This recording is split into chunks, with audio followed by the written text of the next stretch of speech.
Hey everyone, I'm David Cook, and you're watching Midwest Music Scene.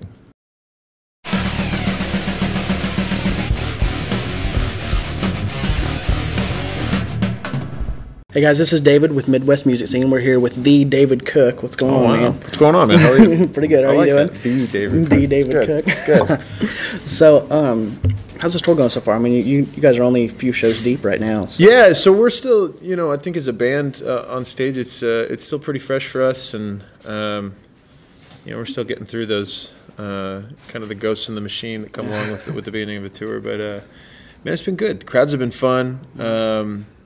And we're playing a pretty healthy amount of new material, and fans seem to be really responding to it well. So it's exciting, and definitely looking forward to tightening up and getting these songs out there to as many people as possible. Well, what's your favorite one to play live so far?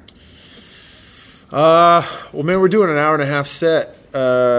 And a lot of these songs are pretty vocally taxing, so whichever one's the easiest to sing. Whichever one's the easiest to right? sing. No, but we do a cover of Chris Isaak's "Wicked Game." Oh, really? That I'm pretty fond of. My guitar player Andy and I kind of reworked it back home in Nashville, and that's been a lot of fun to play. I'm kind of noodling with keyboards live now, so that's pretty cool. Yeah.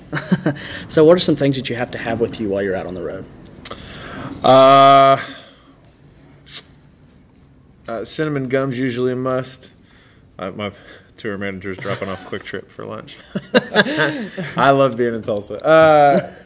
And then, past that, I'm pretty low key. As long as I got a spot to sleep every now and again, it's usually good. So, place to sleep? Place to sleep and cinnamon gum. And I'm pretty well set. That's good. That's good. So, do you remember hearing yourself on the radio for the first time? Like, what was that experience like? Like hearing Light On? Yeah, no, I had heard myself on like local radio in Kansas City before that, and that was always a trip. But I think hearing Light On, that was just, that was a different level. I remember, I think I turned it off because it was so just mind-boggling that actually happened. So, I don't know. I'm one of those people, I don't really like listening to myself very often. It weirds me out. That weirds you out? Because I notice things that nobody else will notice. So, a little vocal flub here or there, and I'll lose sleep over it. So. And per our previous question, I enjoy sleep. Yeah. So, where did Laying Me Low come about? Like, how? Laying Me Low came about. I was writing with a couple guys, a guy named Chris Reardon and a guy named Andy Waldeck, and I really hadn't explored songs or songwriting where the song had a little bit more of a laid back beat on it. A lot of the songs that I've written historically have been very syncopated beat. Very, very driving, kind of rock-based beats. And with this new stuff, I really wanted to get into more of, pop beats and funk beats and stuff like that. And so we toyed around with this Lay Me Low piano part and kind of ran with it. But it all happened very quickly, that song, which usually to me signifies that it's at least a decent song. So it's a good song. Thanks. But yeah, so it just trying to write a song that had, you could imagine, John Travolta doing the Saturday Night Fever strut to it. So that's what makes it the good song. Exactly. So, speaking, you said that you don't like to listen to yourself. No. But have you ever went back and watched yourself on American Idol? Have you ever did you record it and go home and watch it? I mean, only for reference. I remember, I guess, the statute of limitations has ran out. I suppose I can say this now. I messed up the lyrics on Hungry Like a Wolf, the Duran Duran song, and I went back and watched it, I think like a month later, just to see how obvious it was, and I think I covered it pretty well, but, Did the judges give you crap about that one? No, I snuck one by him. That's good. That's good. Not many people can do that. I was happy about it, believe me. So, do you have any crazy stories from the road so far? I mean, you've been on the road for a long time now, especially. Yeah. Crazy stories from the road. None fit for print, that's for sure. Yeah, I don't know. Nothing. No. No. We're gonna stay away from that one. Nothing for print. Nothing for print. Yeah. Okay. So, you know, Permanent was a big song for you. I mean, not only did fans love it, but it was meant a lot to you as well. Sure. So where did this come from? Like, how did the recording process go about with this song? Permanent was part of our first record with RCA. Rob Cavallo produced that record. A guy who I adore. I loved working with that guy. So we were towards the end of the process with that record, and I'd been trying to write a song about my brother Adam, who at the time was kind of nearing his end with his battle with brain tumor, with a brain tumor. So, but was just having problems with it, and I was in a writing session with Rain Maida and his wife Chantal, and we'd written another song, and on the way out, I was getting ready to leave, and his wife played this piano part, and we kind of, I stuck around for another 30 minutes. We just, toughed it out real quick, and I left with that piano track, which is no vocal, and wrote the lyrics in Rob Cavallo's driveway, and then like 2 weeks later, we were at Conway Studios with I think it was like a 30-piece orchestra. Wow. And then I was in an ISO booth singing, and then we had a piano player in an ISO booth. Jamie, I can't remember Jamie's last name for the life of me at the moment. But we did 2 takes of the song, and that was it. Just very organic, yeah. But that song, I've said this before. That song was special to me for a lot of reasons. Obviously the subject matter. But then just to be able to kind of have a song that I wrote, and the way I hear it in my head is actually the way that it ended up, was pretty powerful. I was more just overwhelmed that we had those resources available. You know what I mean? Because when you're a DIY artist, to get a 30-some-odd piece orchestra or whatever, it's expensive. So so it was cool. I'm glad that Rob and everybody kind of helped facilitate that. Yeah, that's cool. That's cool. So, what's the coolest gift you've ever been given from a fan? Oh wow. Let's see. I actually have these. I think they're called babushka dolls, like the wooden doll inside the wooden doll inside the wooden doll. And a fan made it, and it's I'm like the main outer shell, and then you open that up, and it's one of my band members. You open that up, it's another band member. That's cool. Yeah, so I have that sitting in my house, and that's always kind of been just the level of detail, and that is always kind of impressive to me. But fans are I've gotten so many cool gifts from fans, and they pamper me more than they should. So. Yeah. I mean, I appreciate it, and I hope they don't stop doing it. But. So, if you hadn't done American Idol, do you think your music would be different? I mean, do you think that had an influence on the kind of music that you play today? Sure. Yeah, and I think my path would have been different otherwise, and I think whatever path you take as an artist or a performer, that's always going to kind of dictate and help shape and evolve you as an artist or a performer. And so yeah, I definitely think my music would have been different had I taken a different path. Whether or not that's good or bad, I guess it's not really up to me. Yeah. So take us back to that day that you won.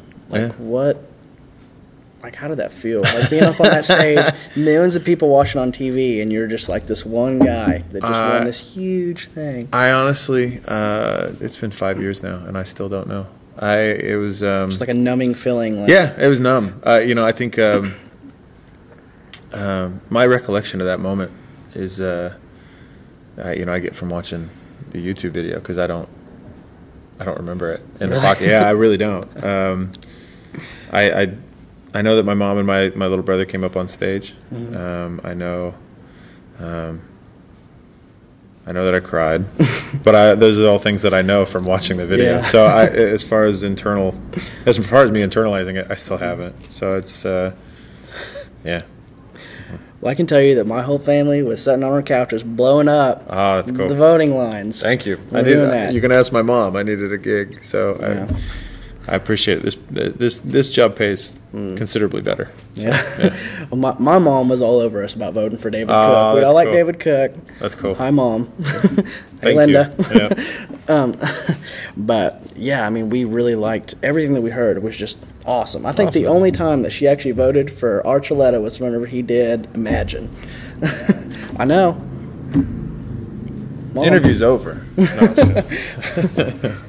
So, whenever you're out on the road, do you write songs or do you do most of your writing at home?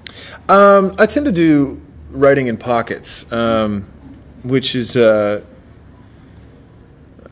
it works for me. I think everybody's artistic process is a little different, and I truly do admire people that can then write that write consistently on the road. Mm-hmm. I think for me, to be able to go out on the road and have those experiences, and then bring those experiences into the writing process is usually the way that works best for me.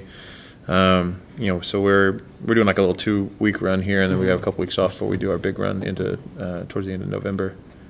Into November, excuse me. Mm-hmm. So during that break, I'll probably, try to decompress for a few days, and then write up until a few days before we leave. So, but yeah, it's a longer process, which I'm sure unnerves fans. I know it took us about 3 years between the first 2 records, so the goal is to try to shorten that. Just shorten that up just a little bit. Yeah.